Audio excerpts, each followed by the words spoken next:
Hey everybody, in this video we get to deal with the big chunks of styrene, put a bunch of things together, and I'm going to show you what the bulldozer looks like now. Make sure you stay tuned.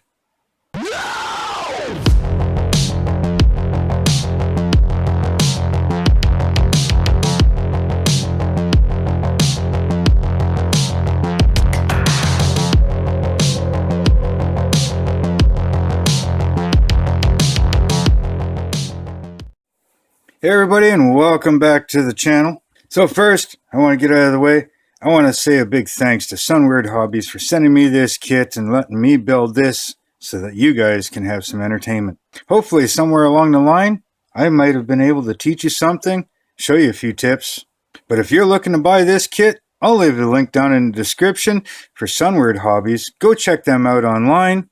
Or if you're in the Toronto area, stop in their store. If you order online, any purchase you make that's over $60 Canadian is free shipping in Canada and US.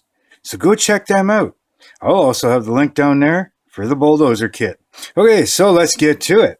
As you can see, I've got more yellow stuff on the counter. And I've got lots of yellow stuff. And some I can't even tilt the camera to. But anyways, I'm working on the bulldozer blade. As you could probably see over here, if I move a few things around, look at that. See the bulldozer blade. So yes, these big giant chunks of styrene are the blade. So I'm working on cleaning all this stuff up right now. I've got the side arms, things like that. I've got the cross brace in between, it goes just behind it. I've got the rams, these here. Yep. Right there, building all of this, the side arms. So yeah, that's what I'm working on. But I did put the tracks together for the bulldozer.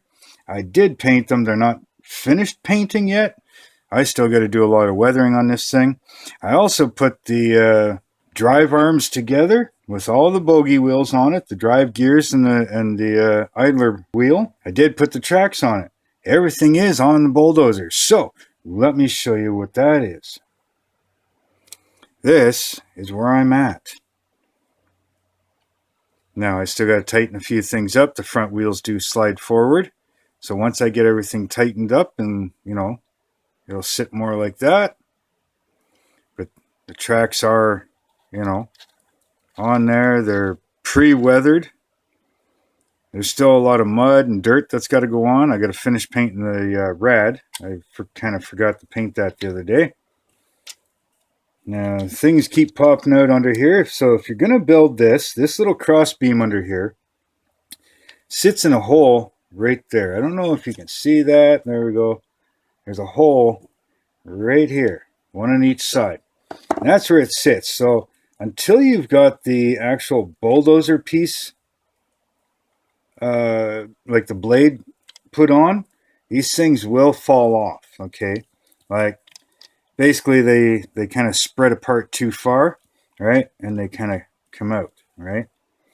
So you have to be careful of that and make sure that is all lined up when you put everything together.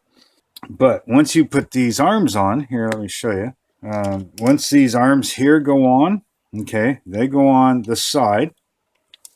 Kind of like so. Let's see how I moved it over and it kind of came out of its place. I'll have to fix that. That's okay.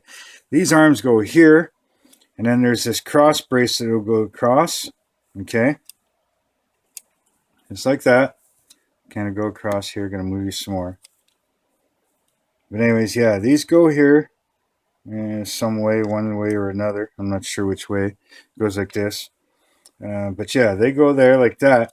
Now, once the blade and everything's all built, that'll keep everything closed in. Okay, here, let me move you up. Hopefully that helps. There. So yeah, everything will be closed up right now. This is out of its spot again. And the way you can tell is you'll see that one side is bigger than the other, or, you'll just see that everything's crooked. So make sure that that's in its place. Now I also found, and I've gone through the instructions, when this sits in the bottom, it just sits in a groove, and it looks like there's supposed to be plates that put in. So once you put it in, because this needs to stay movable, right? Because that wiggles up and down, until everything is fully done, and even afterwards, there's nothing keeping this in that spot. It's just a groove that the two pins sit in. So I cut some styrene so it would fit in between the two little blocks. Let's see if you can zoom in on that. You can kind of see down in there, right? There's two little blocks here, and the pins on this just slide down into a little round groove. So I cut some styrene to fit in between those two little stopper blocks. And yeah, I just use like a 2 mil or 2.5 mil styrene sheet and glued them in very carefully so that you're not getting glue on this piece here or down in the pin down and below. Now you can almost see the pin down there, right there.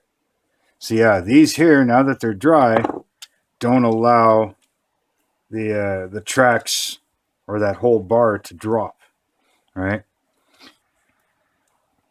So now on the bottom side, you got these two arms. I kind of showed you guys that. They glue to the side of the whole assembly. And then there's two little pieces right here, one here and one here. You know, two there.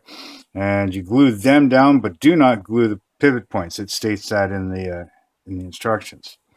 So that's what it's looking like right now. And we're getting to the point here that I can start putting the engine in and put the floor and everything on like I showed you last time. So yeah, probably by the end of this video, I'm going to have all of that put on and ready to go. I've got the back piece finally, the transmission gear. I've finally got that. It's in the paint booth. It's drying. So that's painted, so I can put that in. I can start putting that on, and I can continue weathering everything else. And while I'm waiting for glue to dry and stuff, while I'm cleaning this stuff up so that I can start doing pre-assemblies on this. Now, this stuff here, not so much the plow itself, like the blade. I haven't completely decided yet, but so far, the front will be flat black.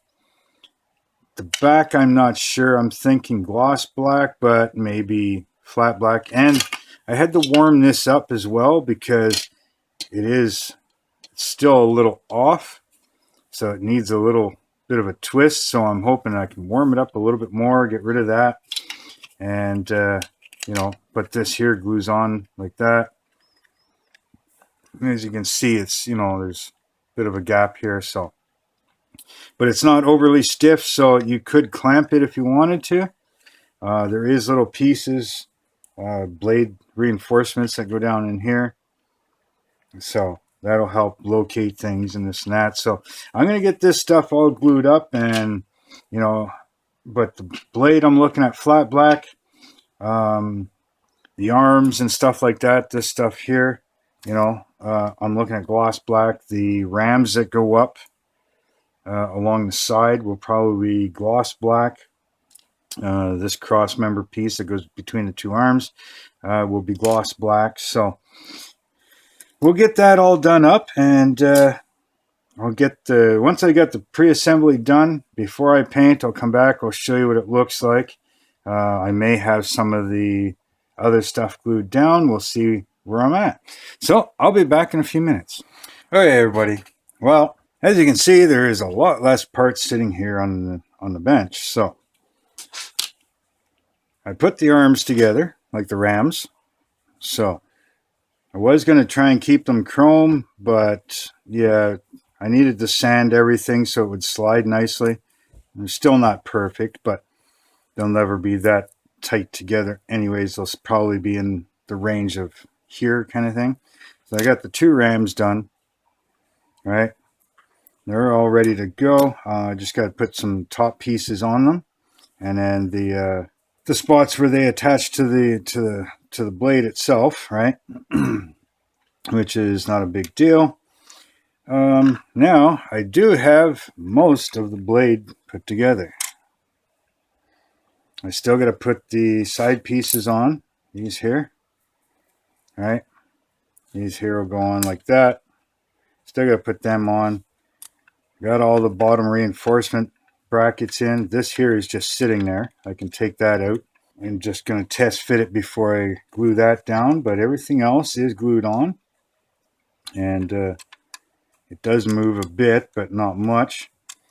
These pieces here, they go on here, but I don't know if they're supposed to be tight to the end like that because they have that little notch on them, as you can see. So I don't know if they're supposed to be tight or, you know, back a little bit. I don't know. So I'll wait until this is ready to go onto the bulldozer itself, and we'll glue those on in the position that they need to be in relation to where these rams will end up sitting, and mount to the side of the dozer itself. So once I get that ready to go, then, you know, we can glue a few other things on. As far as the dozer, I've started putting some of it together. Now again, this bottom piece, you know, I got to make sure it's sitting in the right place, but I got the main gearbox in, I've got the engine glued on, and I've got the control panel glued in. So everything is sitting nice. You know, it all sits up and lines up nicely. Still got to do some touch-up painting and finish painting on the engine, but I'll do that as I go. I still have some hydraulic lines and stuff that I need to run. So a little bit of wiring, and that'll be good. Then I can start doing things like the floor and the tanks and things like that. But I want to get this, the plow painted up. I want to get this touched up and finished painting on there. But I'm going to leave you at this for now, and in the next video we'll get the ripper built. I get the rest of this on. The blade itself will be painted and ready to be put on, and we should be close to final assembly. So if you like what's going on here, make sure you give me a thumbs up. Again, thanks to Sunward Hobbies for supplying this kit. Go check out their store if you're in Toronto area. If not, check their link out down below. Give me a follow on Instagram and Facebook and my Facebook group. The links for them will be down in the description. Leave your thoughts and comments down in the comments section for me. Let me know what you're thinking about this. If you feel that you want to help out the channel in any way, I do have a PayPal me link down there, so you can check that out too if you want. And just remember, anything that you build, just build it your way. And until next time, later.